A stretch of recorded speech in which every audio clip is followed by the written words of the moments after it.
Les raisons qui nous ont poussé à quitter le PASTEF, nous avons remarqué qu'au sortir d'une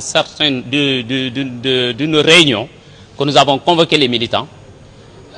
sous mandat du président du parti Ousmane Sonko,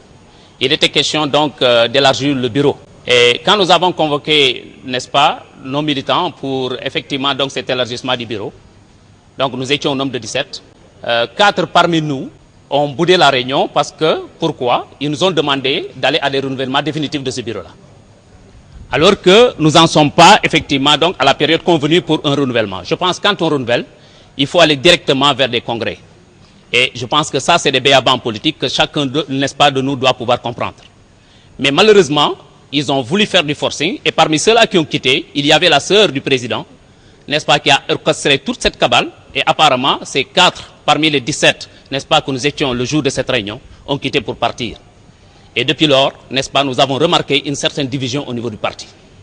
Donc apparemment, donc sur ce, depuis un certain temps, n'est-ce pas, président n'a presque cessé de communiquer avec nous la coordination, n'est-ce pas, et apparemment donc a mis l'accent sur ce groupe parce qu'il était sa sœur. Je pense qu'aujourd'hui, lui qui ne cesse donc partout de clamer haut et fort que quand on fait la politique, on ne fait pas de la politique pour sa famille, mais on fait la politique pour au moins une raison qui consiste aujourd'hui, n'est-ce pas, donc à aller vers un intérêt collectif, un intérêt public. Donc, si il le fait aujourd'hui, nous nous disons que vraiment il s'inscrit autrement par rapport à la philosophie qu'il avait déclinée dès le départ, n'est-ce pas, au niveau de ce parti-là, qui consiste vraiment donc à avoir de la considération pour le militant, n'est-ce pas, et le mandant qui est là, qu'il a laissé sur place.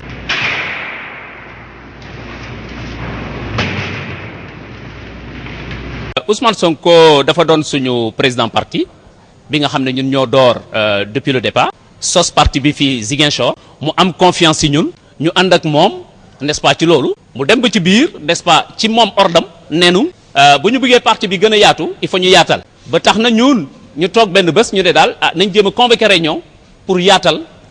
yenn postes yi nga xam ne bu am na ñi nga xam ne jël nañ ko ci biir te mu nekk des postes yi nga xam ne c'est des postes en souffrance mu am ñi ko jël ñu bokk ci liggéey bi ñu gën a ànd dem mais ci réunion boobu bu ñu convoqué sëram bokk ci bi mu ñëwee ci réunion bi ñu décliner ordre du jour bi mu nañu carrément moom tey àndu ci parce que ordre du jour bi lan la woon présentation de l'ancien bureau élargissement et enfin divers bu ñu présenter ancien bureau yi bu ñu décliner ordre du jour bi ne lañ dem ci amendement ya quand on les a donné la parole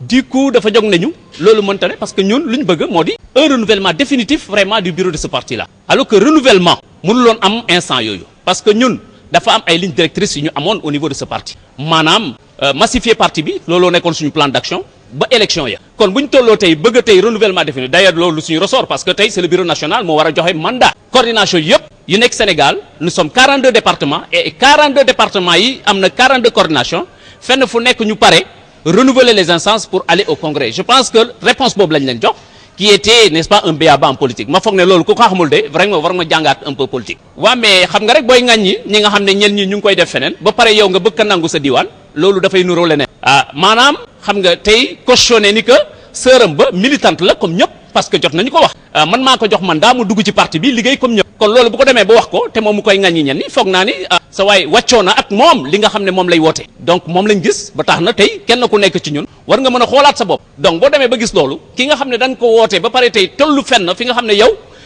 yaa ngi def li nga xam ne moom ngay ŋàññi ñen ni c'est vraiment regrettable te loolu lañ gis ci moom donc bu loolu amee daf ñu teggi fële donc da xam tey moom sœuram boobu moom lay waxal moom lay communiquer ñun ñi nga xam ne ñu ngi ci coordination daf ñu mujj négliger complètement il y a plus de communication ñun te loolu vraiment dafa ñaaw